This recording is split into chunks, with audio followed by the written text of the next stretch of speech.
Suppose this is the design of the dashboard of a food delivery application that we want to build using native UIKit. So here, as we can see, this design can be broken down into 3 sections. The first section is a horizontally scrollable section having multiple full width cards. The second section is also horizontally scrollable and has smaller cards. The third section is basically a non-scrollable grid of size 3x n, where each row will have 3 cards and this grid is vertically expandable. So let's see how can we build this layout using the traditional way. So traditionally what we could try doing is we can use 3 collection views and then wrap them inside a scrolling component, and that is one possible solution, but that would mean having to manage multiple collection views, and that can become complex like really quickly. Luckily there is a native way provided by Apple to deal with this. So for that, let's try to understand 2 new APIs called the Compositional Layout and Diffable Datasource. So these APIs were provided by Apple in WWDC 2019, and these will help us build modern collection views. So let's see how. Alright, so let's try to understand the traditional way first. So traditionally what we were doing is we were having 3 collection views, say collection view 1, collection view 2 and collection view 3, and we would wrap them inside a scrolling component. With the new APIs, what we do is we simply keep just a single collection view, and in that, so each section will have its own it can like retain its own behavior. For example, we can retain its scrolling behavior, its wrapping behavior, and all of those things. So that's really handy. So let's see how. But first, let's try to understand how a typical section in compositional layout looks like. So here's a diagram of a typical section. Here, as you can see, the boxes in blue, they basically represent an item. An item is basically what you can think of when you think of a cell that we used to dequeue in a collection view. So this is exactly that. Now this container is called a group, and it basically encapsulates all of these items. Then we have the header, then we have the section footer, then this purple container is the entire section. Okay, so now that we have some idea about what the section is, let's try to understand its full capabilities and the true power of compositional layout. And let's jump into Xcode and let's start coding. Okay, so I have created a new project in Xcode. Let's select a single page application. Let's name this Compositional Layout Demo. This will be using storyboards. Language will be Swift. Let's click on next. I'll be saving it in documents. And there we go. Now the project is set up. The project has been initialized. Let's see. So we have this ViewController right here. We have a main storyboard. Although we will not be using the storyboard, we will be making the views programmatically. Okay, so let's begin. First thing that we want to do is let's start by adding a collection view to our screen.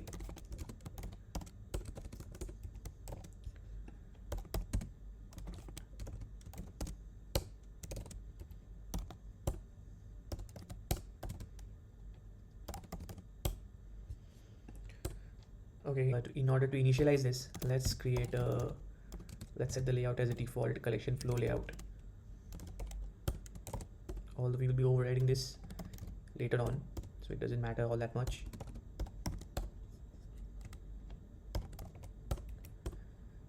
Since we are making these views programmatically, we'll be setting the translates auto resizing mask into constraints as false,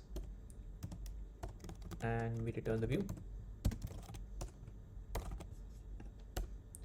Let's set the view background color as red so that we can see it just for now. Now we will be adding this view into our screen.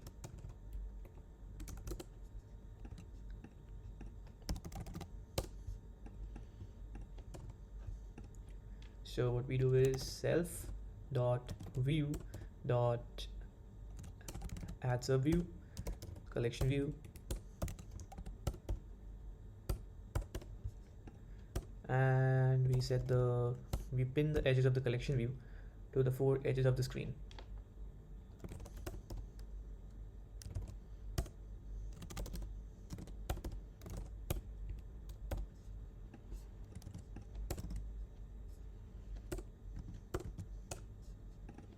top anchor, bottom anchor, leading anchor, and the trailing anchor. Now let's run this and see. Let's run this on the iPhone 15 Pro simulator. So what this will do is this will just create a basic collection view, and it will create a full size collection view and add it to our ViewController.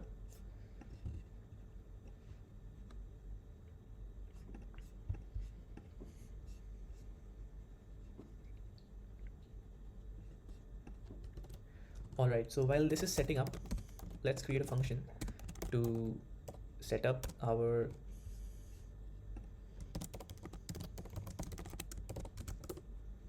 collection view.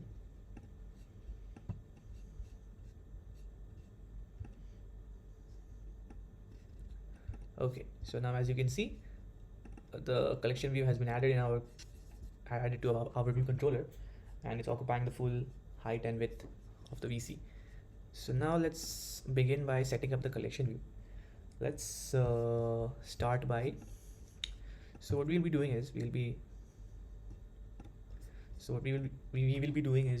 making a simple layout which was similar to our design that I have shown in the presentation just before this. So we will have a scrollable component on top here.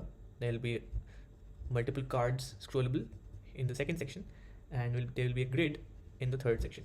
Okay, so what we do is, let's first begin by so there are two parts of this video. In the first part I will show you how you can use compositional layout to actually make the grid, and in the second part I'll be showing you how we can use different data source to manage our data sources, and we'll be populating data into our collection view. So for the purposes of this video, I'll be basically using a simple data source which will be a 2D array of colors, which will basically, this will here each row basically denotes the section, and each item will be a particular cell. Okay, so for example, in our first row we have 3 items. Let's say in the second row we will have 4 blue cells. In the third row we will have green cells. Let's say we keep 6 green cells. Okay, so this will be our data source for now. We'll modify this in the next video when we learn how to actually populate data into our collection view. But for the purposes of this video, but I want to just show you how the layout works. This should be fine. Okay, so in order to do this, let's first let's create a new file for the collection views cells.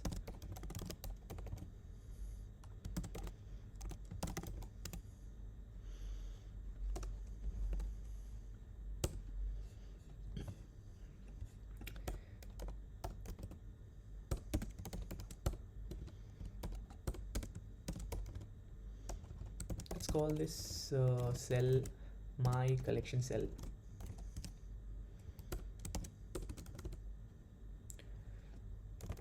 This will be a very basic implementation with super.init frame and the required init.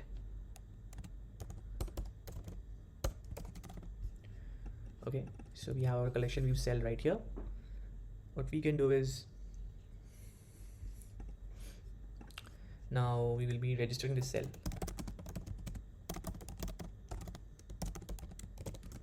Let's create a function for this as well, which will be registering my cells.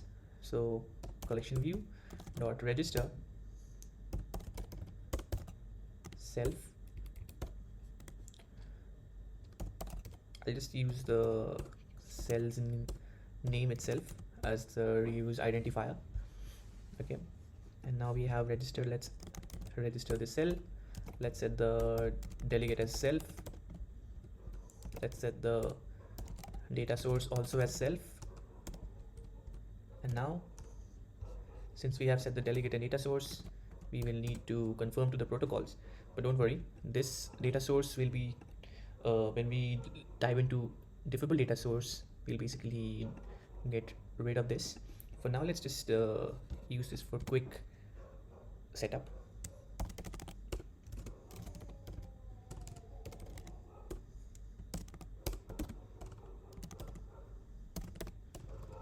Collection view delegate, UICollectionView data source. We are conforming to these, and then we'll be using number of sections. Number of sections will be section data source dot count. Number of items in section will be turn section data source section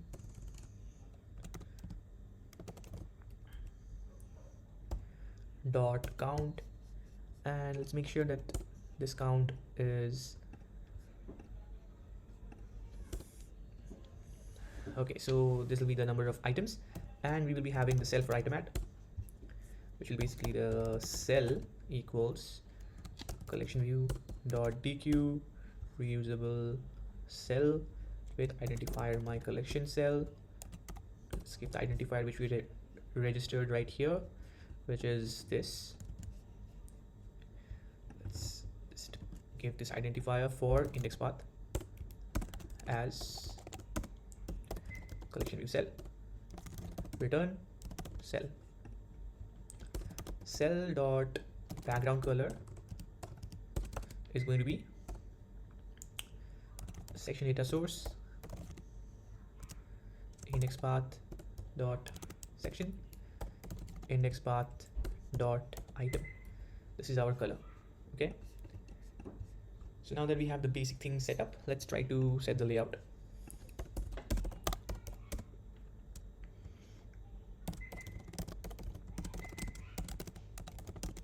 Data source, and now let's dive into the actual code, which will be explaining compositional layouts.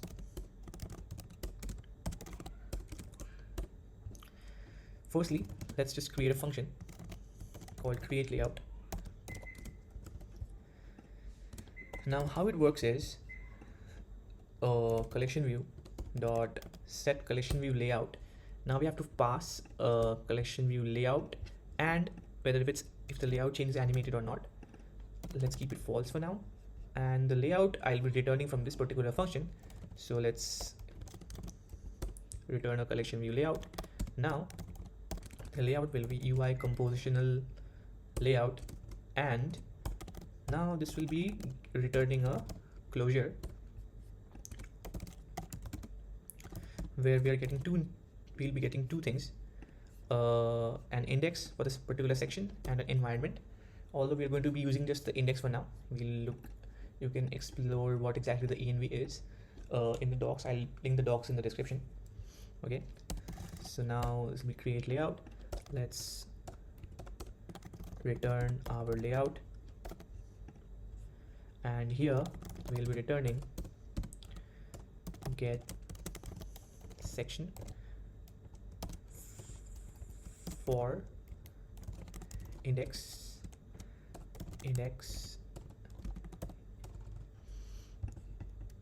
Okay, so now let's create a function get section, which will return the section for the particular the section layout for the particular section, and this will return a ns layout section. Okay, so now let's try to understand how a typical section looks like. Okay, so let's try to create a function called create section,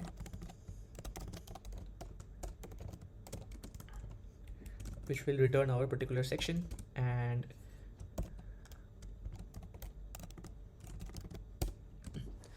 give it to us. Okay, so we need a few things in order to make a section. As you remember, the first thing that we needed was an item, which is a ns collection layout item. Now an item needs a layout size. Okay, then what we need is a group which will be containing all of these items, ns collection layout group, and we mostly lay it out in a horizontal manner. This will also take a size and it will be having a list of items that go inside the group. Finally, we will be having a section, and the section will basically be having a group.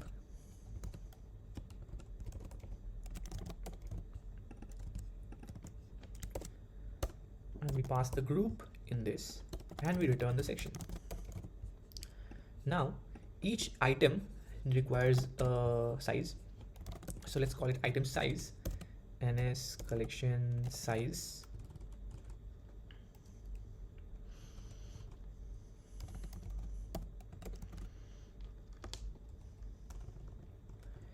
It's called, wait, it takes ns collection layout size, ns collection layout size.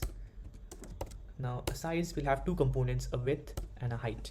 Okay, so now for each width, we can either give it a fractional width, which will basically be relative to the screen width, okay, or it can be absolute width, which we give in, it can have an absolute width, or it can have an estimated width, which can expand or collapse. It can expand or contract based depending upon the content size of the view.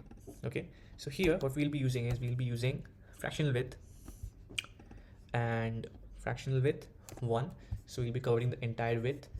The height, I'll be giving an absolute value of 100 for now, just for testing it, and the same values I'll be giving the group as well.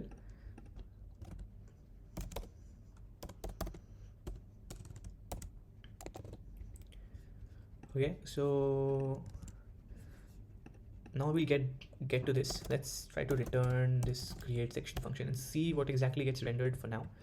All right.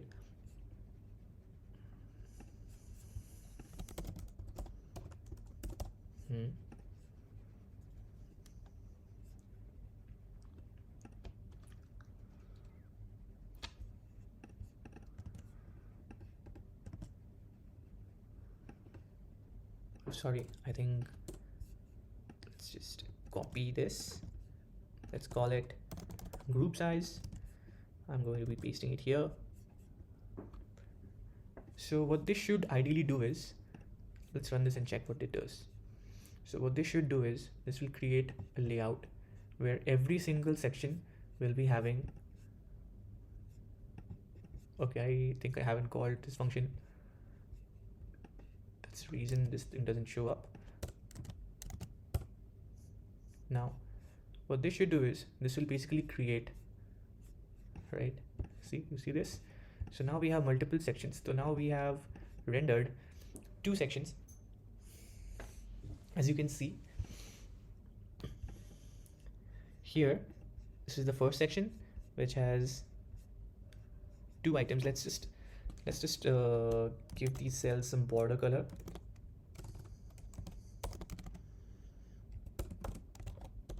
In order to be able to visualize the boundaries better.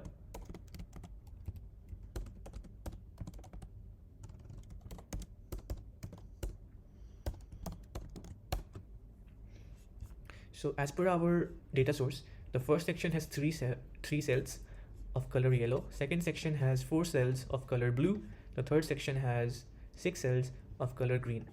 And since we haven't, and as per our particular layout, create layout function, what it does is, for every single section, we get the section index here, we pass it to our function here, and for now we are returning the same cell layout for each section, which we will be configuring later on, right now in a few minutes. So for now, we have something like this. Okay. Now, so what we want to do is, let's try to fetch these values in the parameters itself. Let's get the item width ns layout dimension. We'll be taking a dimension, item width and item height,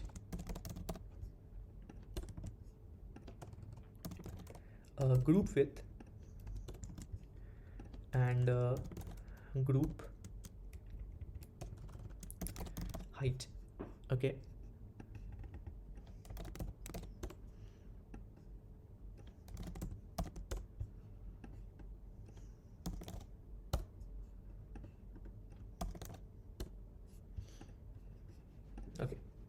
Now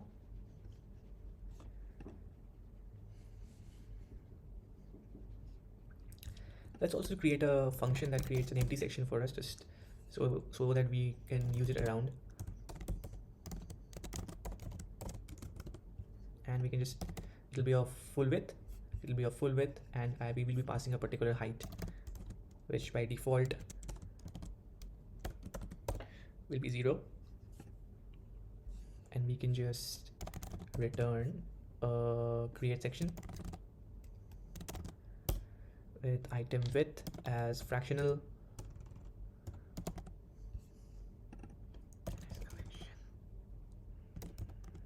okay, sorry, it will be collection layout dimension. Okay,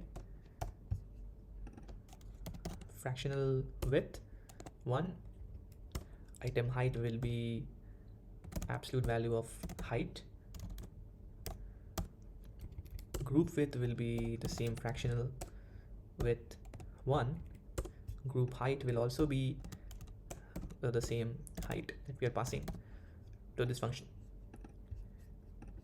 So this will return a collection layout section. Now by default, let's return an empty section. Now we run a switch case on our index. For the first section, we'll be returning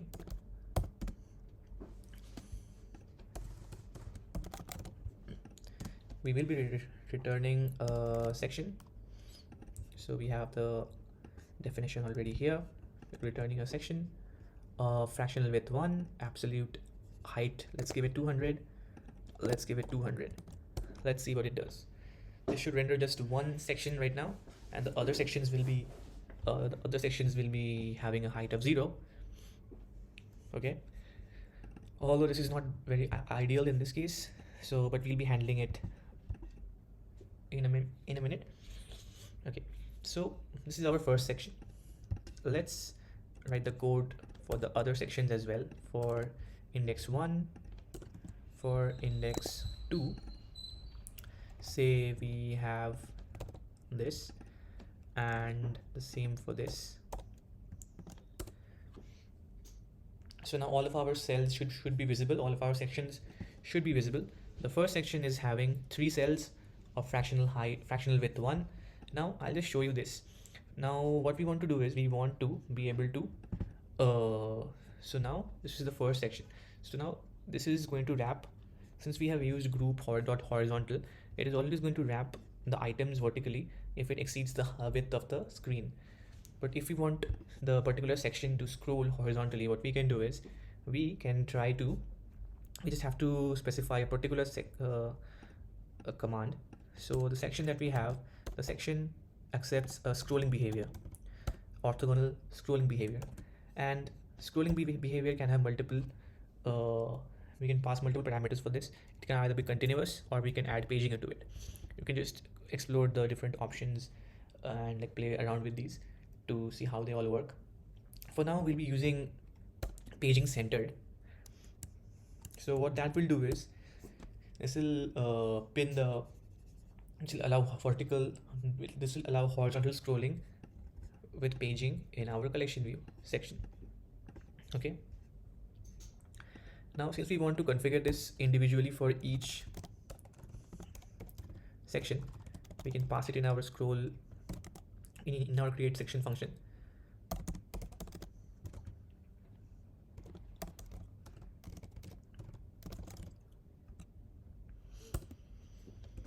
By default, let's give it none.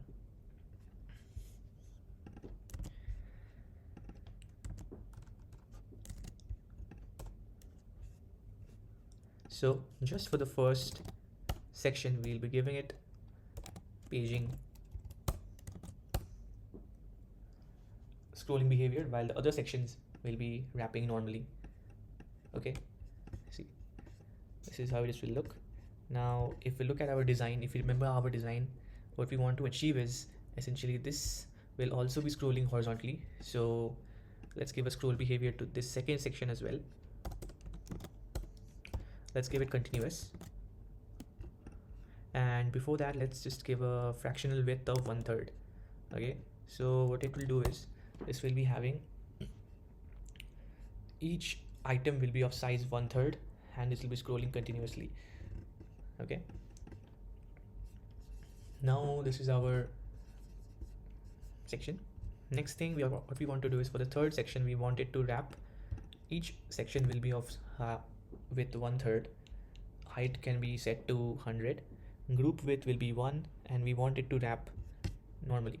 So so now what this will do, let's have a look. Yep, so this is our last section as well. So now if this has 5 elements instead of 6, what it will do is it will just wrap it like this. That's exactly what we want. Now let's try to add some spacing to our items. Let's begin. So the first section is looking good. Now there are a few properties which we can configure here. Okay, in our create section method, what we can do is, so there are 2 things which we can configure. So every item can have every group can have inter-item spacing, and every section can have intergroup spacing. So we'll explore these 2 properties in depth. First, let's pass these values. interItemSpacing, it is of type NS directional edge inset. By default, let's give it 0, and we will also be passing interGroupSpacing NS directional edge inset 0. Now if it is being passed, I'll just be setting group dot interItemSpacing, and for the section dot interGroupSpacing.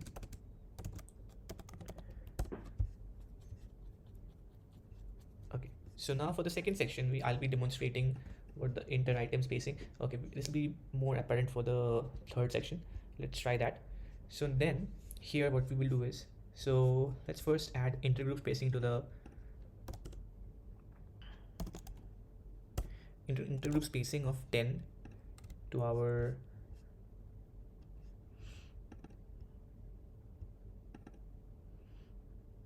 okay, sorry, this will be a double value. This will also be a double value. And so what we will do is fixed value of this.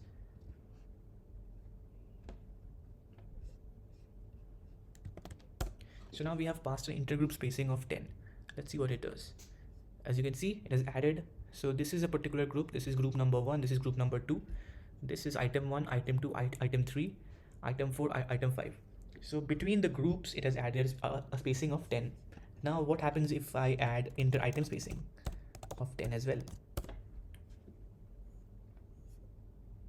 See, so between the items there's an additional spacing of 10. Now what if we want to add some padding to the entire section on the 4 edges, for example? So you can add section spacing,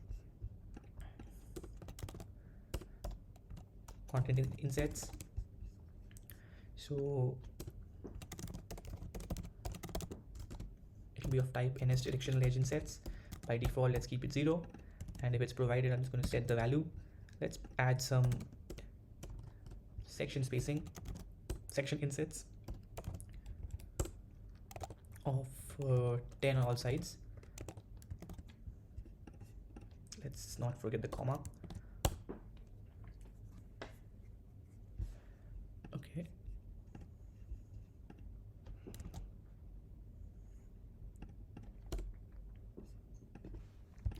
All right, so now we have some spacing added. Now there's some padding being added to the 4 sides of this section. Great. Now what if we want to do the same for section number 2? Let's do the same. Let's add some inter-item spacing. Okay, so now since this is a horizontally scrollable section, this will be a bit interesting. Let's see what happens if I simply add inter-item spacing and no intergroup spacing for section number 2. Let's see. So I've added an inter-item spacing of 10. Okay, of 10. Let's also add section insets of the same amount. section insets.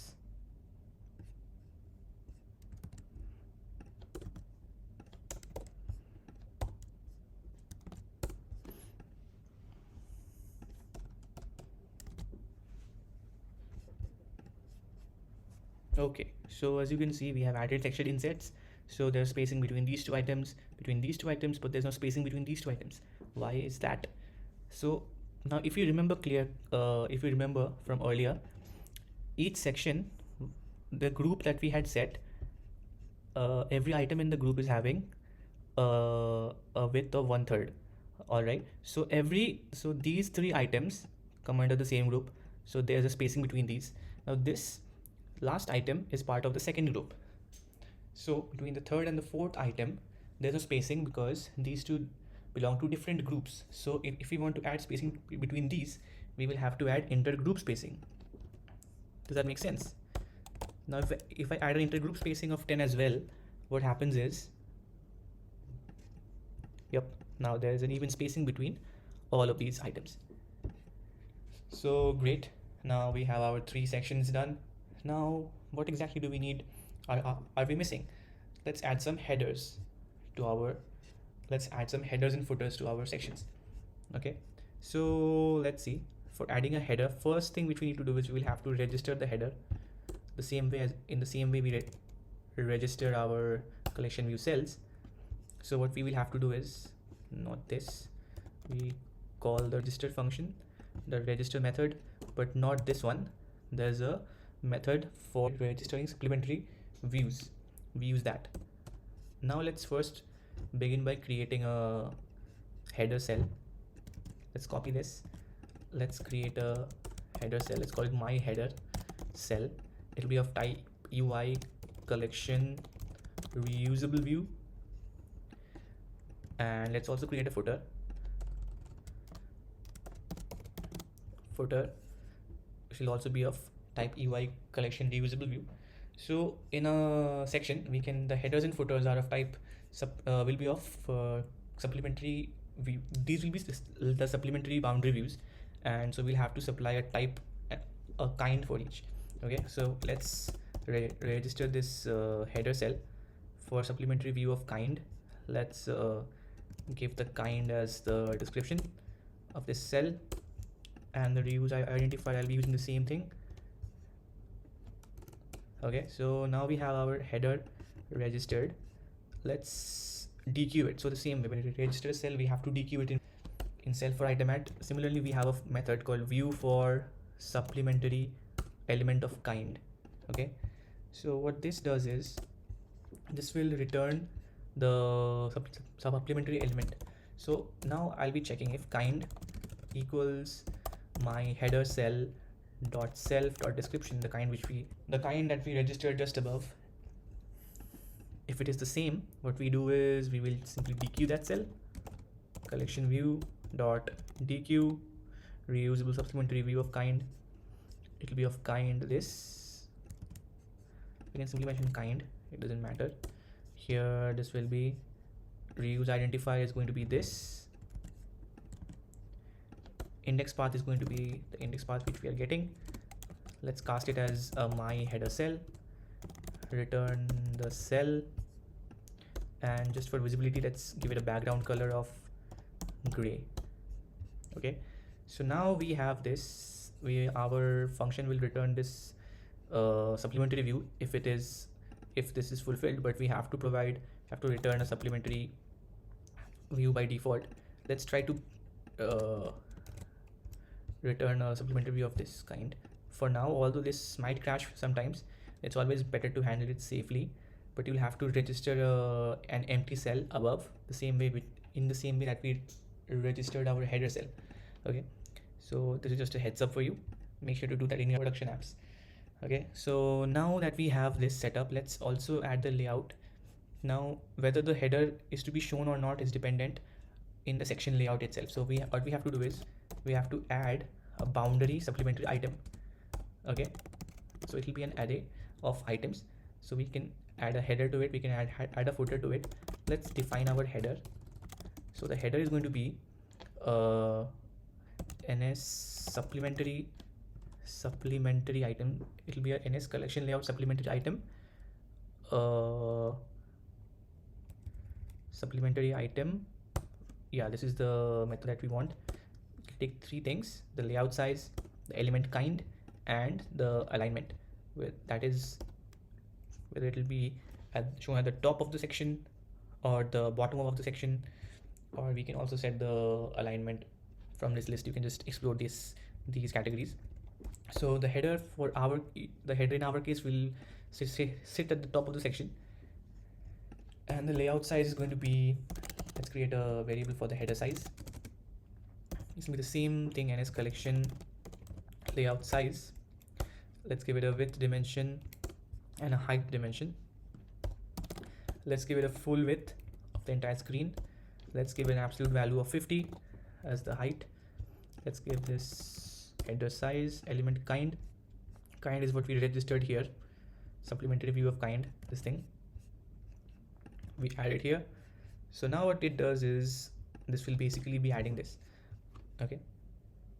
Now we could also determine whether to show the header or not. Let's pass a parameter in this function, header height. Size double. By default it will be, let's make it an optional. By default it will be nil. So if we are getting a header height, okay, let's make it a layout dimension itself.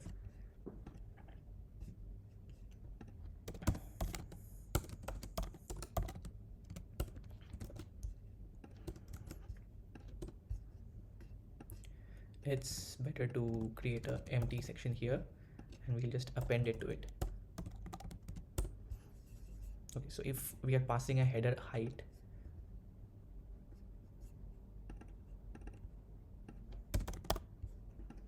okay, so we will be unwrapping this header height. If this is not nil, what we do is we use this value here, header height, use that as the header cell.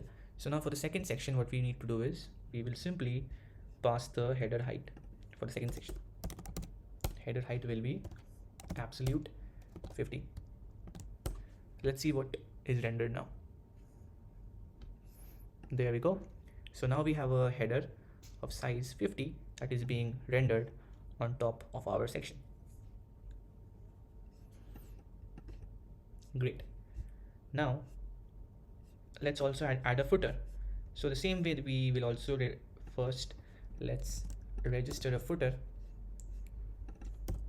my footer cell,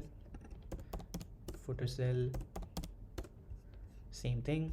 We have to dequeue it in our view for supplementary element of kind.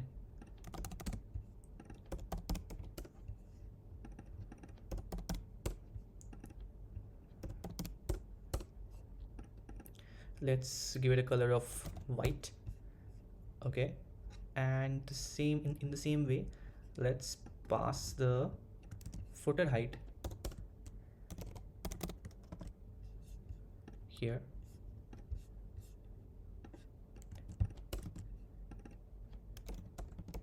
Footer height, if it's not nil,